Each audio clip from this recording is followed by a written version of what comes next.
Desmond Tutu. Biographical. Bishop Desmond Tutu was born in 1931 in Klerksdorp, Transvaal. His father was a teacher, and he himself was educated at Johannesburg Bantu High School. After leaving school he trained first as a teacher at Pretoria Bantu Normal College and in 1954 he graduated from the University of South Africa. After 3 years as a high school teacher he began to study theology, being ordained as a priest in 1960. The years 1960–66 were devoted to further theological study in England leading up to a Master of Theology.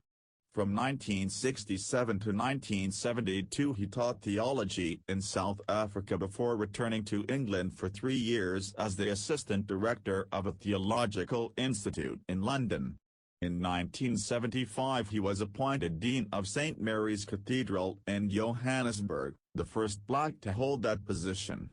From 1976 to 1978 he was Bishop of Lesotho, and in 1978 became the first black General Secretary of the South African Council of Churches.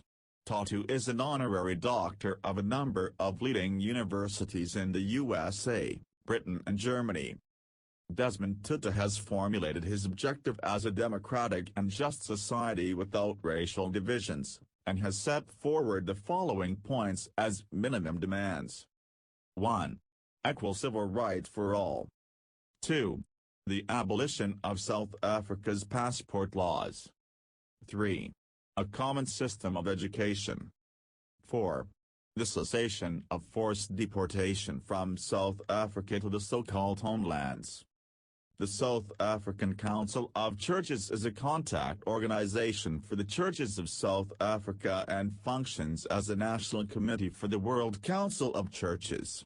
The Boer churches have disassociated themselves from the organization as a result of the unambiguous stand it has made against apartheid. Around 80% of its members are black, and they now dominate the leading positions. Selected bibliography by Tutu. Crying in the Wilderness. The Struggle for Justice in South Africa. Edited by John Webster. Grand Rapids, Michigan, Erdmans, 1982. Sermons, speeches, articles, press statements, 1978 to 1980. Hope and Suffering, Sermons and Speeches. Edited by John Webster. Grand Rapids, Michigan, Erdmans, 1984.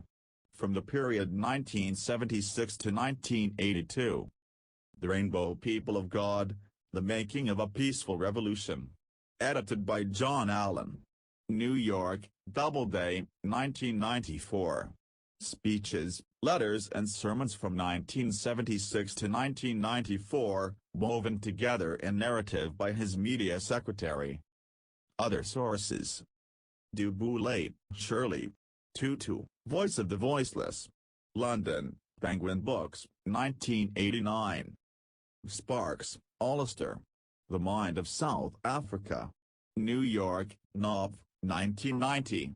Historical interpretation by a distinguished South African journalist.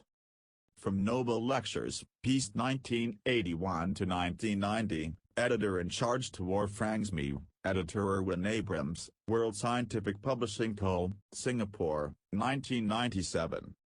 This biography was written at the time of the award and first published in the book series Le Prix Nobel.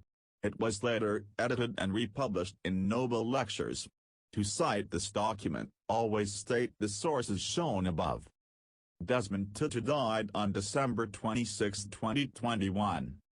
Copyright The Nobel Foundation 1984. To cite this section. MLA Style, Desmond Tutu, Biographical. Nobelprize.org. Nobel Prize Outreach AB 2022. Monday, January 17, 2022. www.nobelprize.org web link. Back to top. The Nobel Peace Prize 1984. Desmond Tutu. Share this. Facebook. Twitter. LinkedIn. Email this page. Desmond Tutu. Nobel Lecture. Nobel Lecture, December 11, 1984. Ladies and gentlemen. Before I left South Africa, a land I love passionately, we had an emergency meeting of the Executive Committee of the South African Council of Churches with the leaders of our member churches. We called the meeting because of the deepening crisis in our land, which has claimed nearly 200 lives this year alone. We visited some of the trouble spots on the Witwatersrand. I went with others to the East Rand. We visited the home of an old lady. She told us that she looked after her grandson and the children of neighbors while their parents were at work. One day the police chased some pupils who had been boycotting classes, but they disappeared between the township houses. The police drove down the old lady's street. She was sitting at the back of the house in her kitchen, whilst her charges were playing in the front of the house in the yard. Her daughter rushed into the house, calling out to her to come quickly. The old lady dashed out of the kitchen into the living room. Her grandson had fallen just inside the door, dead. He had been shot in the back by the police. He was 6 years old. A few weeks later, a white mother, trying to register her black servant for work, drove through a black township. Black riders stoned her car and killed her baby of a few months old, the first white casualty of the current unrest in South Africa. Such deaths are too many. These are part of the high cost of apartheid. Every day in a squatter camp near Cape Town, called KTC, the authorities have been demolishing flimsy plastic shelters which black mothers have erected because they were taking their marriage vows seriously. They have been reduced to sitting on soaking mattresses, with their household effects strewn round their feet, and whimpering babies on their laps, in the cold Cape winter rain. Every day the authorities have carried out these callous demolitions. What heinous crime have these women committed, to be hounded like criminals in this manner? All they have wanted is to be with their husbands, the fathers of their children. Everywhere else in the world they would be highly commended, but in South Africa, a land which claims to be Christian, and which boasts a public holiday called Family Day, these gallant women are treated so inhumanely, and yet all they want is to have a decent and stable family life. Unfortunately, in the land of their birth, it is a criminal offense for them to live happily with their husbands and the fathers of their children. Black family life is thus being undermined, not accidentally, but by deliberate government policy. It is part of the price human beings, God's children, are called to pay for apartheid. An unacceptable price. I come from a beautiful land, richly endowed by God with wonderful natural resources, wide expanses, rolling mountains, singing birds, bright shining stars out of blue skies, with radiant sunshine, golden sunshine. There is enough of the good things that come from God's bounty, there is enough for everyone, but apartheid has confirmed some in their selfishness, causing them to grasp greedily a disproportionate share, the lion's share, because of their power. They have taken 87 of the land, though being only about 20 of our population. The rest have had to make do with the remaining 13. Apartheid has decreed the politics of exclusion. 73 of the population is excluded from any meaningful participation in the political decision-making processes of the land of their birth. The new constitution, making provision of 3 chambers, for whites, coloreds, and Indians, mentions blacks only once, and thereafter ignores them completely. Thus this new constitution, lauded in parts of the West as a step in the right direction, entrenches racism and ethnicity. The constitutional committees are composed in the ratio of 4 whites to 2 coloreds and 1 Indian. 0 black. 2 plus 1 can never equal, let alone be more than 4. Hence this constitution perpetuates by law and entrenches white minority rule.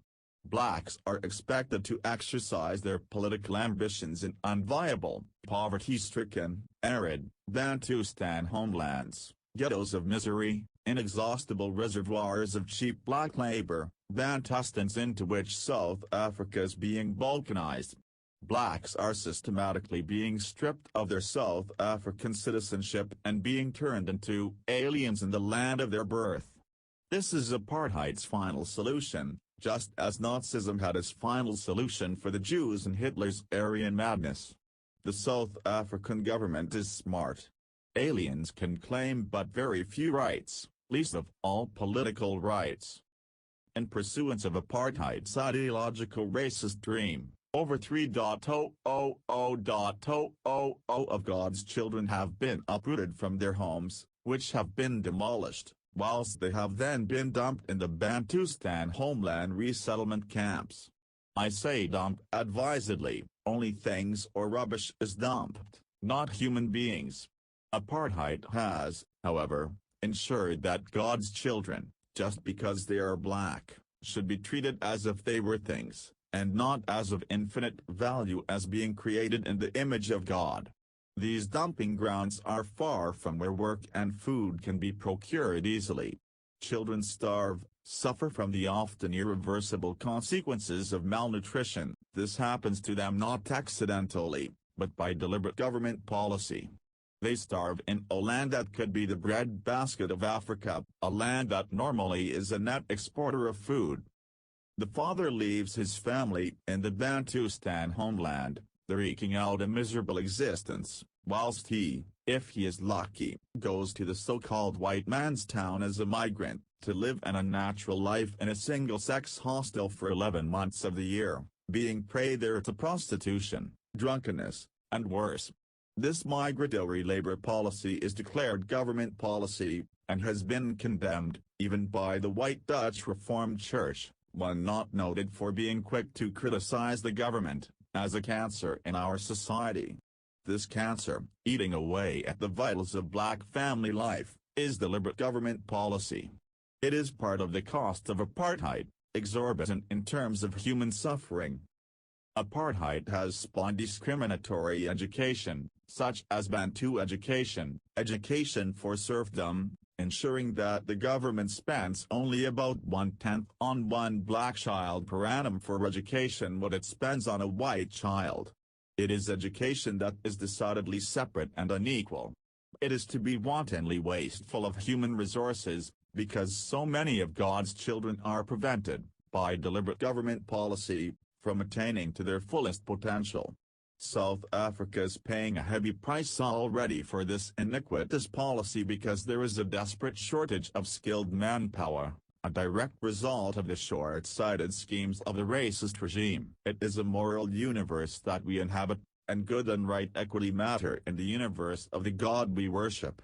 And so, in this matter, the South African government and its supporters are being properly hoisted with their own petard. Apartheid is upheld by a phalanx of iniquitous laws, such as the Population Registration Act, which decrees that all South Africans must be classified ethnically, and duly registered according to these race categories. Many times, in the same family one child has been classified white whilst another, with a slightly darker hue, has been classified colored, with all the horrible consequences for the latter of being shut out from membership of a greatly privileged caste. There have, as a result, been several child suicides. This is too high a price to pay for racial purity, for it is doubtful whether any end, however desirable, can justify such a means. There are laws, such as the Prohibition of Mixed Marriages Act, which regard marriages between a white and a person of another race as illegal. Race becomes an impediment to a valid marriage. Two persons who have fallen in love are prevented by race from consummating their love in the marriage bond. Something beautiful is made to be sordid and ugly.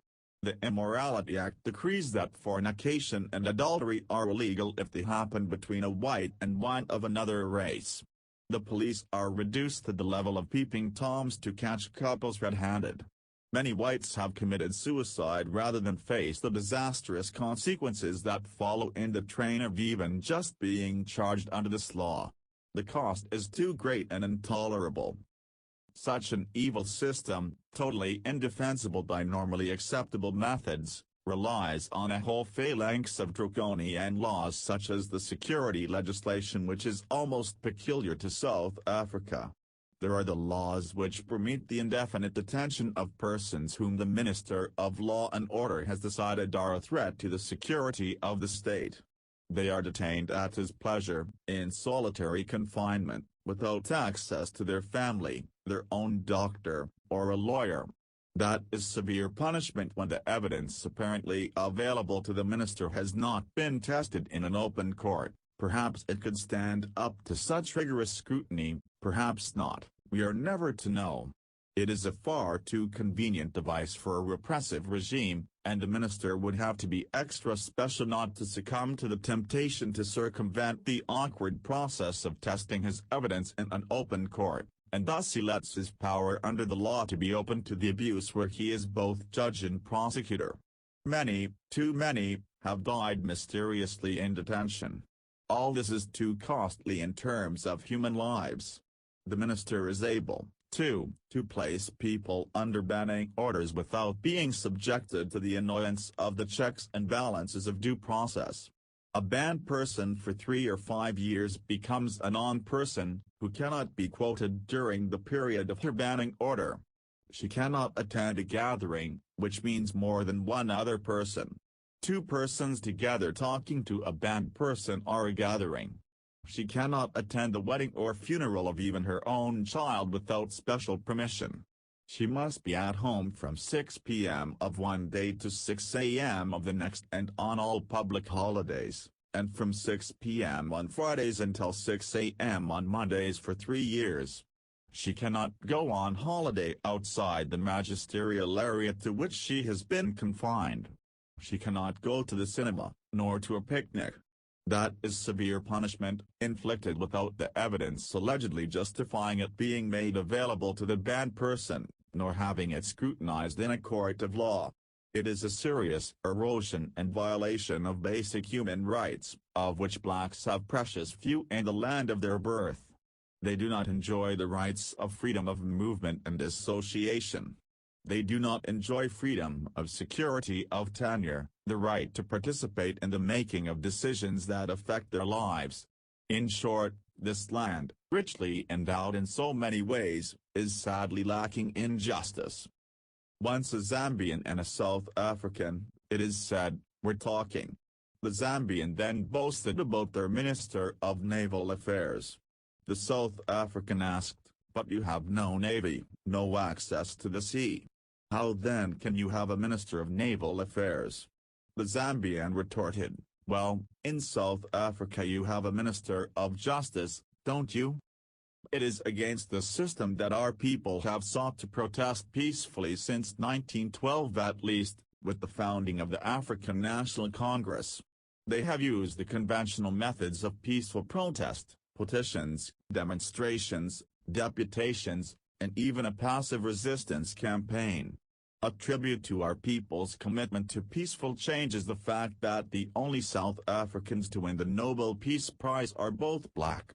Our people are peace-loving to a fault. The response of the authorities has been an escalating intransigence and violence, the violence of police dogs, tear gas, detention without trial, exile, and even death. Our people protested peacefully against the passed laws in 1960, and 69 of them were killed on March 21, 1960, at Sharpeville, many shot in the back running away. Our children protested against inferior education, singing songs and displaying placards and marching peacefully. Many in 1976, on June 16 and subsequent times, were killed or imprisoned. Over 500 people died in that uprising. Many children went into exile. The whereabouts of many are unknown to their parents. At present, to protest that self-same discriminatory education, and the exclusion of blacks from the new constitutional dispensation, the sham local black government, rising unemployment, increased rents and general sales tax, our people have boycotted and demonstrated. They have staged a successful 2-day stay away. Over 150 people have been killed. It is far too high a price to pay.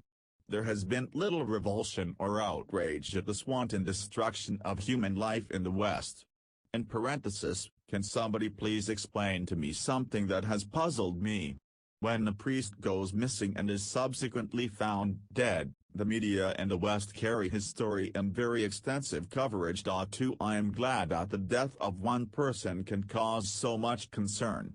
But in the selfsame week when this priest is found dead, the South African police kill 24 blacks who had been participating in the protest, and 6,000 blacks are sacked for being similarly involved, and you are lucky to get that much coverage. Are we being told something I do not want to believe, that we blacks are expandable and that blood is thicker than water, that when it comes to the crunch, you cannot trust whites, that they will club together against us? I don't want to believe that is the message being conveyed to us. Be that as it may, we see before us a land bereft of much justice, and therefore without peace and security. Unrest is endemic, and will remain an unchanging feature of the South African scene until apartheid, the root cause of it all, is finally dismantled. At this time, the army is being quartered on the civilian population. There is a civil war being waged. South Africans are on either side. When the African National Congress and the Pan-Africanist Congress III were banned in 1960, they declared that they had no option but to carry out the armed struggle. We in the South African Council of Church have said we are opposed to all forms of violence, that of a repressive and unjust system, and that of those who seek to overthrow that system. However, we have added that we understand those who say they have had to adopt what is a last resort for them. Violence is not being introduced into the South African situation de novo from outside by those who are called terrorists or freedom fighters, depending on whether you are oppressed or an oppressor. The South African situation is violent already, and the primary violence is that of apartheid, the violence of forced population removals, of inferior education, of detention without trial, of the migratory labor system, etc. There is war on the border of our country. South African faces fellow South African. South African soldiers are fighting against Namibians who oppose the illegal occupation of their country by South Africa, which has sought to extend its repressive system of apartheid, unjust and exploitative. There is no peace in Southern Africa. There is no peace because there is no justice. There can be no real peace and security until there be first justice enjoyed by all the inhabitants of that beautiful land.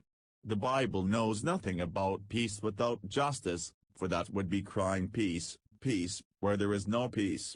God's shalom, peace, involves inevitably righteousness, justice, wholeness, fullness of life, participation in decision-making, goodness, laughter, joy, compassion, sharing and reconciliation. I have spoken extensively about South Africa, first because it is the land I know best, but because it is also a microcosm of the world and an example of what is to be found in other lands in differing degree. When there is injustice, invariably peace becomes a casualty. In El Salvador, in Nicaragua, and elsewhere in Latin America, there have been repressive regimes which have aroused opposition in those countries. Fellow citizens are pitted against one another, sometimes attracting the unhelpful attention and interest of outside powers, who want to extend their spheres of influence. We see this in the Middle East, in Korea, in the Philippines, in Kampuchea, in Vietnam, in Ulster, in Afghanistan, in Mozambique, in Angola, in Zimbabwe, behind the Iron Curtain. Because there is global insecurity, nations are engaged in a mad arms race, spending billions of dollars wastefully on instruments of destruction, when millions are starving. And yet, just a fraction of what is expended so obscenely on defense budgets would make the difference in enabling God's children to fill their stomachs, be educated, and given the chance to lead fulfilled and happy lives. We have the capacity to feed ourselves several times over, but we are daily haunted by the spectacle of the gaunt dregs of humanity shuffling along in endless queues, with bowls to collect what the charity of the world has provided. Too little too late. When will we learn? When will the people of the world get up and say, enough is enough? God created us for fellowship.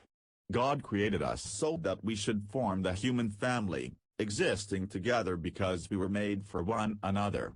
We are not made for an exclusive self-sufficiency but for interdependence, and we break the law of our being at our peril. When will we learn that an escalated arms race merely escalates global insecurity? We are now much closer to a nuclear holocaust than when our technology and our spending were less. Unless we work assiduously so that all of God's children, our brothers and sisters, members of our one human family, all will enjoy basic human rights, the right to a fulfilled life, the right of movement, of work, the freedom to be fully human, with a humanity measured by nothing less than the humanity of Jesus Christ himself, then we are on the road inexorably to self-destruction. We are not far from global suicide, and yet it could be so different. When will we learn that human beings are of infinite value because they have been created in the image of God, and that it is a blasphemy to treat them as if they were less than this, and to do so ultimately recoils on those who do this? In dehumanizing others, they are themselves dehumanized. Perhaps oppression dehumanizes the oppressor as much as, if not more than, the oppressed. They need each other to become truly free, to become human. We can be human only in fellowship, in community, in koinonia, in peace. Let us work to be peacemakers, those given a wonderful share in our Lord's ministry of reconciliation. If we want peace, so we have been told, let us work for justice. Let us beat our swords into plowshares. God calls us to be fellow workers with Him, so that we can extend His kingdom of shalom, of justice, of goodness, of compassion, of caring, of sharing, of laughter, joy and reconciliation, so that the kingdoms of this world will become the kingdom of our God and of His Christ, and He shall reign forever and ever. Amen. Then there will be a fulfillment of the wonderful vision in the revelation of St. John the Divine, Rev. 6:9 ff. 9. After this I beheld, and lo, a great multitude, which no man could number, of all nations and kindreds and people and tongues, stood before the throne and before the Lamb, clothed with white robes, and palms in their hands. 10. And cried with a loud voice, saying, Salvation to our God, who sitteth upon the throne, and unto the Lamb. 11. And all the angels stood round about the throne, and about the elders and the four beasts, and fell before the throne on their faces, and worshipped God. 12.